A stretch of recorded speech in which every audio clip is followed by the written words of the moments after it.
ಮನೆಗೆ ಬಂದ್ವಿ.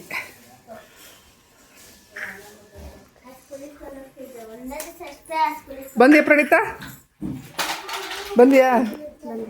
ಹೆಂಗೆ ಅನಿಸ್ತದೆ? ಹಲೋ ಮೇಡಮ್, ಹೆಂಗೆ ಅನಿಸ್ತಾ ಇದೆ? ಚೆನ್ನಾಗಿ ಅನಿಸ್ತಾ ಇದೆಯಾ? ಆರಾಮ್ರಿಪ್ಪ? ಹಾಂ ಆರಾಮ್ರಿಪ್ಪ. ಹಲೋ ಅತ್ತಿಗೆ, ಏನು ಮಾಡ್ತಾ ಇದ್ದೀರಾ? ಆರಾಮ್ ನೀವು? ಹಾಂ. ಏನು ಅಜ್ಜಿ ಏನು ಮಾಡತ್ರಿ? ಚಾ ಮಾಡಿರಿಲ್ಲ ನಮಗೆ? ನೋಡಿ ನಮಗೆ ಚಾ ರೆಡಿ ಆಗ್ತಾ ಇದೆ. ಬಿಜಾಪುರ ಸ್ಪೆಷಲ್ ಟೀ ಮಾಡ್ತಾರೆ ನಮ್ಮ ಅಜ್ಜಿ. ನಮ್ಮ ಅಜ್ಜಿ ಮಾಡೋ ಟೀ ಎಲ್ಲೂ ಸಿಗಲ್ಲ. ಸೊ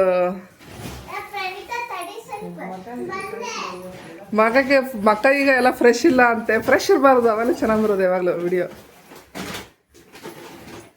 ಎಲ್ಲ ಆಗ್ಬಿಟ್ಟು ಆಮೇಲೆ ಸಿಗ್ತೀವಿ ನಾವು. ಓಕೆನಾ? ಸೊ ಸ್ನಾನ ಎಲ್ಲ ಆಯ್ತು ನಮ್ಮದು. ಫ್ರೆಶಪ್ ಆಗಿಬಿಟ್ಟು ಟೀ ಎಲ್ಲ ಕುಡಿದ್ಬಿಟ್ಟು ಸ್ವಲ್ಪ ರೆಸ್ಟ್ ಮಾಡಿದ್ವಿ. ಸೊ ಸ್ನಾನ ಎಲ್ಲ ಮಾಡಿಕೊಂಡು ನಮ್ಮ ಮಮ್ಮಿ ನಮಗೋಸ್ಕರ ಇವತ್ತು ಹೋಳಿಗೆ ಮಾಡ್ತಿದ್ದಾರೆ, ಗೆಣಸಿನ ಹೋಳಿಗೆ. ಏನು ಹೋಳಿಗೆ ಮಮ್ಮಿ? ಗೆಣಸಿನ ಹೋಳಿಗೆ. ನಾವು ಬರ್ತೀವಿ ಅಂತ ಹೇಳ್ಬಿಟ್ಟು ಎಲ್ಲ ರೆಡಿ ಮಾಡಿ ಇಟ್ಕೊಂಡು ಬೆಳಗ್ಗೆನೇ ಮಾಡ್ತಿದ್ದಾರೆ, ಬಿಸಿ ಬಿಸಿಯಾಗಿ ಮಾಡಿಕೊಡ್ಬೇಕು ಅಂತ ತುಪ್ಪದ ಜೊತೆ. ಸೊ ಇದನ್ನು ಬ್ಯಾಟಿಂಗ್ ಮಾಡಬೇಕು. ಇದು ಒಂದೇ ಅಲ್ಲ, ಇದ್ರ ಜೊತೆ ಮತ್ತೆ ಸ್ವಲ್ಪ ಖಾರವಾಗಿರಲಿ ಅಂತ ಗೊತ್ತಲ್ಲ, ಚುರುಮುರಿ ಸೂಸ್ಲ ನಮ್ಮ ಜವಾರಿ ಟಿಫನ್ನು. ಸೊ ಬನ್ನಿ ಒಳ್ಳೆ ಬ್ಯಾಟಿಂಗ್ ಮಾಡೋಣ. ಓಕೆ. ಗೆಣಸಿನ ಹೋಳಿಗೆ ತುಂಬ ಚೆನ್ನಾಗಿರುತ್ತೆ, ತಿನ್ನೋದಕ್ಕೆ ತುಂಬ ಟೇಸ್ಟಿಯಾಗಿರುತ್ತೆ. ನಾವೆಲ್ಲ ಬೇಳೆ ಒಬ್ಬಟ್ಟೆಲ್ಲ ತಿಂದಿರ್ತೀವಿ, ಕಾಯಿ ಒಬ್ಬಟ್ಟೆಲ್ಲ ತಿಂತೀವಿ. ಸೊ ಈ ಗೆಣಸಿನ ಹೋಳಿಗೆ ತುಂಬ ಸ್ಪೆಷಲ್ಲು. ಅದು ಮಾಡೋಕ್ಕೆ ಗೊತ್ತಿದ್ದರೆ ಮಾತ್ರ ಚೆನ್ನಾಗಿ ಬರುತ್ತೆ, ಇಲ್ಲಾಂದರೆ ಇಲ್ಲ. ಅಮ್ಮ ತುಂಬ ಚೆನ್ನಾಗಿ ಮಾಡ್ತಾರೆ. ನನಗೆ ಗೆಣಸು ಅಂದರೆ ತುಂಬ ಇಷ್ಟ. ಸೊ ಹಾಗಾಗಿ ನೆನಪು ಮಾಡಿಕೊಂಡು ನಾನು ಬರ್ತಿದ್ದೀನಿ ಅಂತ ಹೇಳಿ ಅಮ್ಮ ಮಾಡ್ತಾಯಿದ್ದಾರೆ. ಅಮ್ಮನ ಪ್ರೀತಿಗೆ ಬೆಲೆ ಕಟ್ಟೋಕ್ಕಾಗೋದೇ ಇಲ್ಲ. ಸೊ ತುಂಬ ಚೆನ್ನಾಗಿತ್ತು. ಒಬ್ಬಟ್ಟು ಮಾತ್ರ ಸೂಪರಾಗಿತ್ತು. ತುಪ್ಪ ಹಾಕ್ಕೊಂಡು ತಿಂತಾಯಿದ್ರೆ ತುಂಬಾ ಚೆನ್ನಾಗಿರುತ್ತೆ. ಸೊ ಸೂಪರಾಗಿತ್ತು. ಹೂರಣ ಹದವಾಗಿದ್ದರೆ ಚೆನ್ನಾಗಿ ಬರುತ್ತೆ. ಹೂರಣ ಮಾಡೋದೇ ತುಂಬ ಟ್ರಿಕ್ಕಿ ಇದರಲ್ಲಿ. ಅದು ಕರೆಕ್ಟಾಗಿ ಬಂದುಬಿಟ್ರೆ ಒಬ್ಬಟ್ಟು ತುಂಬ ಚೆನ್ನಾಗಿ ಬರುತ್ತೆ. ತುಂಬ ಎಕ್ಸ್ಪೀರಿಯನ್ಸ್ ಕೈಗಳಲ್ವ, ಆರಾಮಾಗಿ ಲಟ್ಟಿಸ್ಕೊಂಡು ಮಾಡ್ತಾರೆ. ಸೊ ನೋಡಿ ಎಷ್ಟು ಚೆನ್ನಾಗಿ ಬರ್ತಾಯಿದೆ. ಎಡ್ಜಸ್ ಎಲ್ಲ ತೆಳ್ಳಗೆ ತೀಡ್ಕೊಂಡು ಮೆತ್ತನೆ ಹೋಳಿಗೆ ರೆಡಿ ಆಗ್ತಾಯಿದ್ದಾವೆ. ಸಖತ್ ಟೇಸ್ಟಿಯಾಗಿತ್ತು. ನಮ್ಮ ಮಕ್ಕಳಿಗೆಲ್ಲ ಗೊತ್ತೇ ಇಲ್ಲ ಗೆಣಸಿನಿಂದನೂ. ಗೆಣಸಂದ್ರೇ ಆ್ಯಕ್ಚುಲಿ ಗೊತ್ತಿಲ್ಲ ಜಾಸ್ತಿ ನಾವು ನಾನು ಕೂಡ ಇಲ್ಲಿ ಜಾಸ್ತಿ ಯೂಸ್ ಮಾಡೋದೇ ಇಲ್ಲ. ಸೊ ಗೆಣಸಿನೊಳಗೆ ಫಸ್ಟ್ ಟೈಮು ಟೇಸ್ಟ್ ಮಾಡಿರೋದು ಅವರು ಕೂಡ. ತುಂಬ ಅಂದರೆ ತುಂಬಾ ಚೆನ್ನಾಗಿತ್ತು, ಸೂಪರ್ ಟೇಸ್ಟಿಯಾಗಿತ್ತು. ಗೆಣಸು ಮಕ್ಕಳಿಗೆ ಕೊಡಬೇಕು ತಿನ್ನೋಕ್ಕೆ, ಅದು ಕೂಡ ಚೆನ್ನಾಗಿರುತ್ತೆ. ಸೊ ತುಂಬ ವರ್ಷಗಳಾದಮೇಲೆ ನಾನು ಕೂಡ ಗೆಣಸಿನ ಹೋಳಿಗೆನ ತಿಂತಾಯಿರೋದು. ಚೆನ್ನಾಗಿತ್ತು. ಅಮ್ಮ ಬುಟ್ಟಿ ಒಂದು 30 ಹೋಳಿಗೆನ 30ರಿಂದ 40 ಹೋಳಿಗೆ ಆಯ್ತೇನೋ, ಅಷ್ಟು ಹೋಳಿಗೆನ ಮಾಡಿದರು. ಎಲ್ಲರೂ ತುಂಬ ಜನ ಇದ್ದೀವಲ್ವ, 15-16 ಜನ ಆಗ್ತೀವಿ ಎಲ್ಲರೂ ಸೇರಿಬಿಟ್ರೆ. ಹಾಗಾಗಿ ಎಲ್ಲರೂ ಎರಡೆರಡು ತಿಂದುಬಿಟ್ರು ಆರಾಮಾಗಿ ಖಾಲಿ ಆಗಿಬಿಡುತ್ತೆ. ಹಾಗಾಗಿ ಜಾಸ್ತಿ ಎಲ್ಲ ಮಾಡಿ ಇಟ್ಕೊಂಡ್ಬಿಟ್ಟಿದ್ರು, ಹೂರಣ ಎಲ್ಲ ರೆಡಿ ಮಾಡಿ ಇಟ್ಕೊಂಡ್ಬಿಟ್ಟಿದ್ರು. ಹಾಗಾಗಿ ಬೆಳಗ್ಗೆ ಅದು ಮಾಡೋದಲ್ವ, ಹಾಗಾಗಿ ಬೇಗ ಬೆಳಗ್ಗೆನೇ ಎದ್ದ ತಕ್ಷಣ ನಿಂತುಬಿಟ್ಟಿದ್ದಾರಂತೆ ಒಬ್ಬಟ್ಟು ಮಾಡೋಕ್ಕೆ. ಅಂದರೆ ಬಿಸಿಲು ಜಾಸ್ತಿ ಆಗಿಬಿಟ್ರೆ ಏನಾಗುತ್ತೆ ಗೊತ್ತಾ, ಸೆಕೆಯಲ್ಲಿ ಗ್ಯಾಸ್ ಮುಂದೆ ಅದು ಒಂಥರ ಜಳ ಹೀಟ್ ಜಾಸ್ತಿ ಆಗಿಬಿಟ್ರೆ ಮಾಡೋದಕ್ಕೆ ಮನಸ್ಸೇ ಇದಾಗ್ಬಿಡುತ್ತೆ. ಸೊ ಅವ್ರ ಪೇಷನ್ಸಿಂದ ತುಂಬ ಆರಾಮಾಗಿ ನೀಟಾಗಿ ಮಾಡ್ತಾರೆ. ಹಾಗಾಗಿ ಹೋಳಿಗೆಗಳು ಸೂಪರ್ ಟೇಸ್ಟಿ ಹೋಳಿಗೆಗಳು ರೆಡಿ. ಮಧ್ಯಾಹ್ನಕ್ಕೂ ರೆಸಿಪಿ ರೆಡಿ ಆಗ್ತಾ ಇದೆ, ಖೈಮಾ ಮಾಡ್ತಾ ಇದ್ದಾರೆ. ನಮ್ಮ ಚಿಕ್ಕಿ ನಾವೆಲ್ಲರೂ ಬಂದೇವು ಅಂತ ಹೇಳ್ಬಿಟ್ಟು ಸ್ಪೆಷಲ್ ಮಾಡ್ತಾರೆ ನಮ್ಮ ಮನೇಲಿ. ನಮ್ಮ ಚಿಕ್ಕಿ ಖೈಮಾ ಮಾಡ್ತಿದ್ದಾರೆ.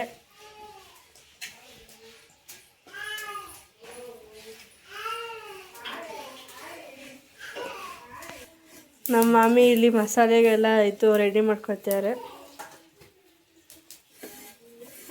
ಸೊ ಇದು full non veg special rice.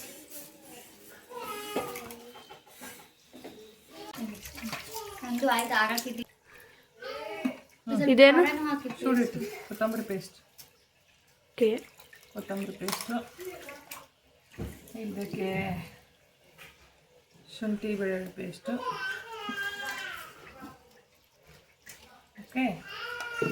Okay, ನಾವು ಆ್ಯಡ್ ಟರ್ಮರಿಕ್ ಪೌಡರ್, ಅರಿಶಿನ,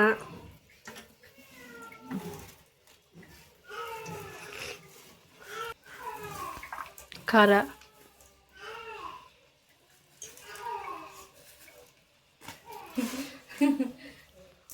ಉಪ್ಪು,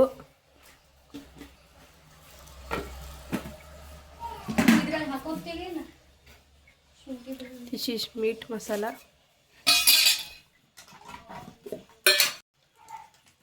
ಸ್ವಲ್ಪ ಮೀಟ್ ಮಸಾಲ ಹಾಕ್ತಾರೆ ಚಿಕ್ಕಿ. ಇಟ್ ಕಲ್ಸಿಂಗ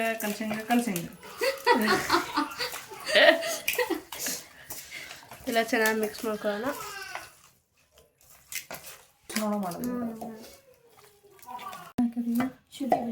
ಹಂಗಾರೆ ಇದನ್ನೇ ಹಾಕು ಲಾಸ್ಟಿಗೆ.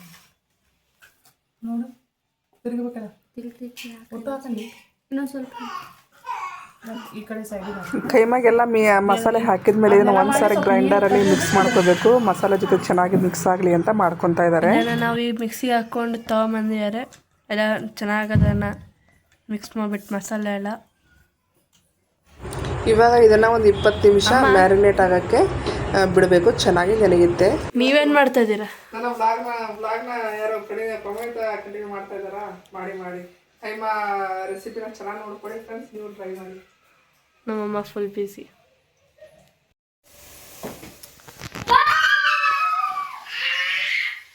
ಕೈಮಾ ಉಂಡೆ ಎಲ್ಲ ರೆಡಿ ಆಗಿದೆ. ದೇವರಿಗೆ ಬಲ್ಲ ಹೆಂಗೆ. ಓಕೆ, ಕೈಮಾಗ ಏನೇನು ಹಾಕೊಂಡಿದ್ದೀರಾ? ಆಯಿಲು,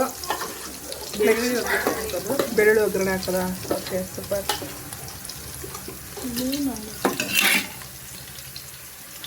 ಬೆಳ್ಳುಳ್ಳಿ ಚೆನ್ನಾಗಿ ಫ್ರೈ ಆಗಬೇಕಾ? ಏನದು ಚರ್ಬಿನ ಫ್ಯಾಟ? ಸ್ವಲ್ಪ ಫ್ಯಾಟನ್ನು ಹಾಕ್ತಾ ಇದ್ದಾರೆ.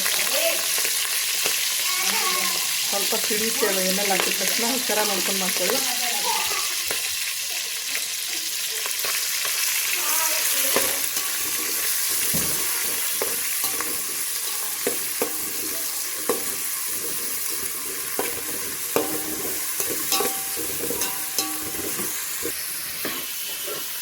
ಒಂದೊಂದಾಗಿ ಕೈಮಾ ಉಂಡೆನ ಬಿಡೋ ಇದರಲ್ಲಿ.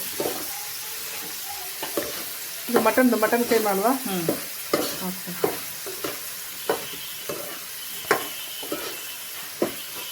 ಇವಾಗ ಇದು ಉಂಡೆಗಳು ಮಾತ್ರ ಹಾಕಿ ಬೇಯಿಸ್ಕೊಳ್ಳೋದಾ?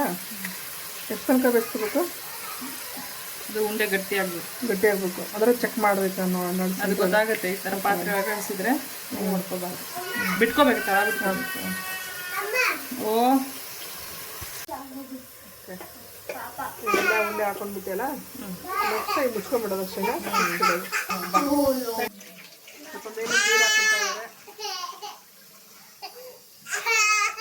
ನೋಡಿ. ಗ್ಯಾಸ್ ಉಳಿತಾ ಇರೋ ಕಾರ್ಯಕ್ರಮ ಇದು. ಕೆಳಗಡೆ ಕೈಮಾ ಕುದಿಯುತ್ತೆ, ಮೇಲ್ಗಡೆ ನೀರು ಕುದಿಯುತ್ತೆ. ಎಷ್ಟೊಂದು 10 ನಿಮಿಷನಾ? ಅವಾಗವಾಗ ನೋಡ್ತಾ ಇರ್ಬೇಕು. ಓಕೆ. ಯಾರಿದು? ಯಾರಿ ನೀವು? ಅಯ್ಯೋ ಬಂದು ನೋಡ್ರಿ ನಮ್ಮ ಉಡ್ಚನ್ ಗೌಡ್ತಿಯರು. Hello sir. ಇಲ್ಲಿ ಹಾಯ್ ಪಾಪು, ಹಾಯ್ ಮಾಡು. ಹಾಯ್ ಮಾಡು. ಇದೇ ನೋಡ್ರಿ ನಮ್ಮ ಉಡಾಳ ವಿರಾಟ್. ಇದು ಉಡಾಳ ವಿರಾಟ್ ಇದೆ. ಹೆಂಗಿದ್ದೀರಾ? ಇವಳೇ ನಮ್ಮ 2ನೇ ತಂಗಿ. ಇವಾಗ ಬಂದರು ಗುಲ್ಬರ್ಗದಿಂದ. ಸೊ ನಮ್ಮ ಸಾಹೇಬ್ರು ಬಂದರು. ಇವಾಗ ಎಲ್ಲ ಎತ್ತಿ ಬಿಸಾಕ್ಬಿಡೋದ ಕೆಲಸ. ಮಸಾಲೆ, ಗರಂ ಮಸಾಲನಾ? ಇದಕ್ಕೇನೇನು ಇವಾಗ ಏನೇನು ಮಸಾಲೆ ಹಾಕ್ದಾ? ಕೊಬ್ಬರಿ ಹಾಕ್ಬೇಕು. ಕೊಬ್ಬರಿ, ಉಪ್ಪು ಅಲ್ಲ, ಕೊಬ್ಬರಿದಿರ ಪೇಸ್ಟ್ ಹಾಕದಾ? ಇಲ್ಲ. ನೀರು ಹಾಕ್ಕೊಂಡಿದ್ಯಾ? ಓಕೆ, ನೀರು ಹಾಕ್ಕೊಂಡಿದ್ದಾರೆ, ಗರಂ ಮಸಾಲ ಹಾಕ್ಕೊಂಡಿದ್ದಾರೆ, ಉಪ್ಪು ಹಾಕ್ಕೊಂಡಿದ್ದಾರೆ. ಸೊ ಇದು ಕೊಬ್ಬರಿದು. ಏನೇನು ಕೊಬ್ಬರಿ ಜೊತೆ ಮಿಕ್ಸ್ ಮಾಡಿದ್ರೆ? ಈರುಳ್ಳಿ ಫ್ರೈ ಮಾಡಿದ್ರೆ ಈರುಳ್ಳಿ ಟೊಮೆಟೊ. ಓಕೆ. ಇದು ಕೊಬ್ಬರಿನ ಹುರ್ಕೊಂಡು ಅದ್ರ ಜೊತೆ ಈರುಳ್ಳಿ ಮತ್ತು ಟೊಮೆಟೊನ ಚೆನ್ನಾಗಿ ಫ್ರೈ ಮಾಡಿ ಅದನ್ನು ರುಬ್ಬಿಕೊಂಡು ಆ ಒಂದು ಮಸಾಲೆನ ಈ ಕೈಮಾಗೆ ಹಾಕ್ತಾ ಇದ್ದಾರೆ. ಅಷ್ಟು ಯಾವಾಗ ಅದು ಇದು ಉಂಡೆ ಮಾಡ್ಬೇಕಾದ್ರೆ ಹಾಕೊಂಡಿರೋದಲ್ವ? ಇದ್ರ ಸ್ವಲ್ಪ ಹಾಕಿದ್ರ ಮೇಲ್ಗಡೆ ಸ್ವಲ್ಪ ಹಾಕಿದ್ದಾರೆ ಅಂತ ಶುಂಠಿ ಬೆಳ್ಳುಳ್ಳಿ ಪೇಸ್ಟನ್ನು. ಅದೆಲ್ಲ ಮಸಾಲೆ ಹಿಡ್ಕೋಬೇಕಲ್ಲ? ಹಾಂ. ಇದು ಇನ್ನೂ 10 ನಿಮಿಷ ಕುದಿಬೇಕಂತೆ, ಅವಾಗ ರೆಡಿ ಆಗುತ್ತಂತೆ. ಓಕೆ, ಸಾಂಬಾರಲ್ಲ ಇದು ಗ್ರೇವಿ.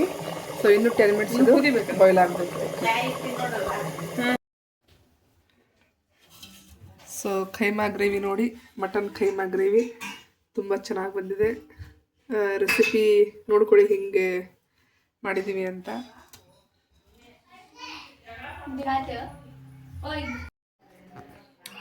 ಫುಲ್ಲು ನಾನ್ ವೆಜ್ ಹೇಗಿದೆ? ಚೆನ್ನಾಗಿದೆ.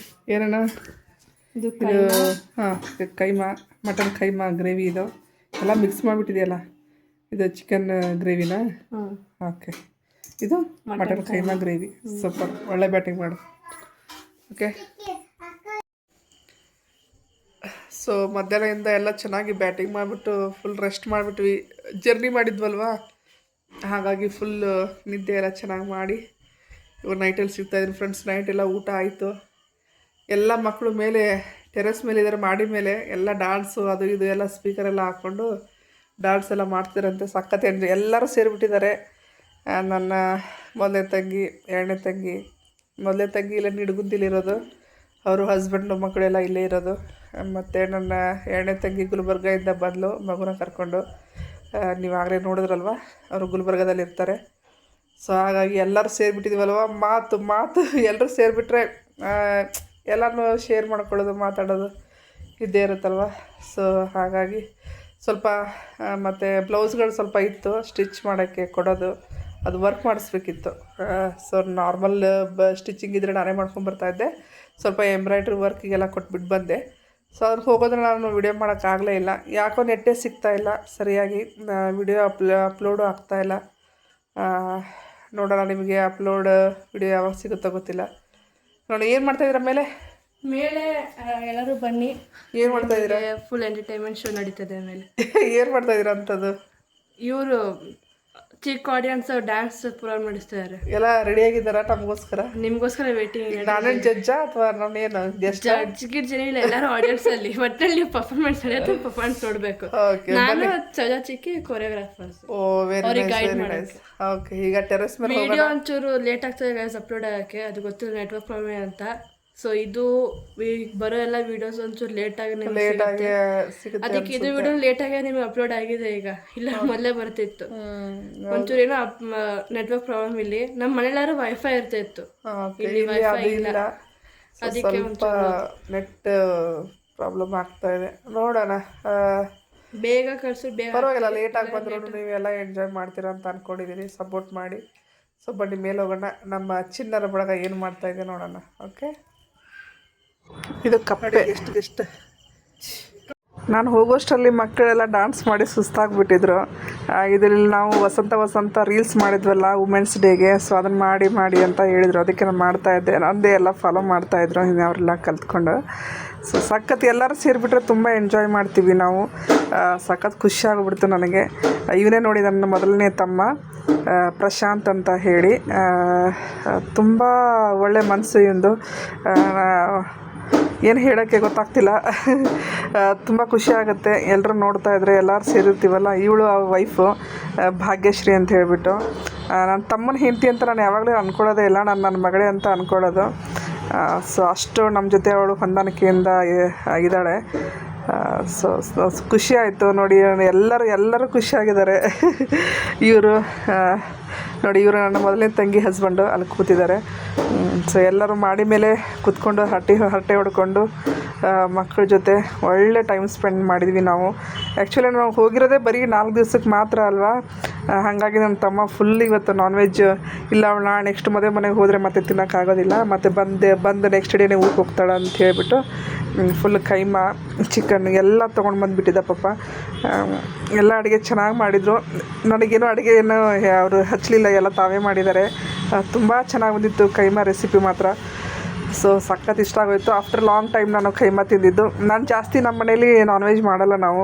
ಸೊ ಊರಿಗೆ ಹೋದರೆ ನನಗಿಷ್ಟ ಅಂತ ಹೇಳ್ಬಿಟ್ಟು ವೆರೈಟಿ ಎಲ್ಲ ಮಾಡ್ತಾ ಇರ್ತಾರೆ. ಏನು ಹೇಳೋದು, ನೋಡಿದ್ರಿ ಅಲ್ವಾ, ಇದೇ ನನ್ನ ಫ್ಯಾಮಿಲಿ. ನಮ್ಮ ತಂದೆ ಜಾಸ್ತಿ ಕಾಣಿಸ್ಕೊಳ್ಳಿಲ್ಲ. ಅಮ್ಮನಲ್ಲಿ ಸೈಡಲ್ಲಿ ಕೂತಿದ್ದಾರೆ, ವಿಡಿಯೋದಲ್ಲಿ ಕಾಣಿಸಿಲ್ಲ ಅಷ್ಟೇ. ನಮ್ಮ ಪಾಪು ನೋಡಿ ಪಾರ್ಥ ಹೆಂಗೆ ಡ್ಯಾನ್ಸ್ ಮಾಡ್ತಿದ್ದಾನೆ.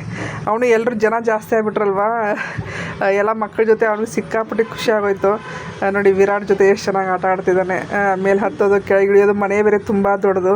ಸೊ ಓಡಾಡಿಕೊಂಡು ಚೆನ್ನಾಗಿ ಟೈಮ್ ಸ್ಪೆಂಡ್ ಮಾಡ್ದೆ ಅವನು ಕೂಡ ಅಷ್ಟೇ. ಸೊ ನೆಕ್ಸ್ಟ್ ಡೇನೇ ನಾವು ಮದುವೆ ಮನೆಗೆ ಹೋಗಬೇಕಾಗಿತ್ತು. ಸೊ ಆದಷ್ಟು ನಾನು ಎಲ್ಲರನ್ನು ತೋರ್ಸೋಕ್ಕೆ ಟ್ರೈ ಮಾಡಿದ್ದೀನಿ ಅಂತ ಅಂದ್ಕೊಂಡಿದ್ದೀನಿ. ಐ ಹೋಪ್ ನಿಮಗೆಲ್ಲರಿಗೂ ಈ ವಿಡಿಯೋ ತುಂಬ ಇಷ್ಟ ಆಗುತ್ತೆ ಅಂತ ಅಂದ್ಕೊಂಡಿದ್ದೀನಿ. ಅವರು ಸ್ವಲ್ಪ ಶೈ ಫೀಲ್ ಮಾಡ್ತಾಯಿದ್ರು, ಡೈರೆಕ್ಟಾಗಿ ತೋರ್ಸೋಕ್ಕೆ ಆಗೋದಿಲ್ಲ. ಸೊ ಇದು ಫಸ್ಟ್ ಟೈಮ್ ಅಲ್ವ ನಮಗೂ ಯೂಟ್ಯೂಬ್ ಒಂದು ಹೊಸ ಅಧ್ಯಾಯ. ಸೊ ಹಾಗಾಗಿ ಎಲ್ಲರೂ ಸಪೋರ್ಟ್ ಮಾಡಿ, ದಯವಿಟ್ಟು ಚಾನಲ್ನ ಸಬ್ಸ್ಕ್ರೈಬ್ ಮಾಡ್ಕೊಳ್ಳಿ ಅಂತ ಕೇಳ್ತಾ ಈ ವಿಡಿಯೋನ ಇಲ್ಲಿಗೆ ಎಂಡ್ ಮಾಡ್ತಾಯಿದ್ದೀನಿ. ಎಷ್ಟಾಗುತ್ತೋ ಅಷ್ಟು ಸಾಧ್ಯ ಆದಷ್ಟು ನಿಮ್ಮ ಜೊತೆ ವಿಡಿಯೋನ ಶೇರ್ ಮಾಡ್ತೀನಿ. ಓಕೆನಾ? ಮತ್ತೆ ಸಿಗ್ತೀನಿ ನೆಕ್ಸ್ಟ್ ವಿಡಿಯೋ ಜೊತೆ. ಬಾಯ್.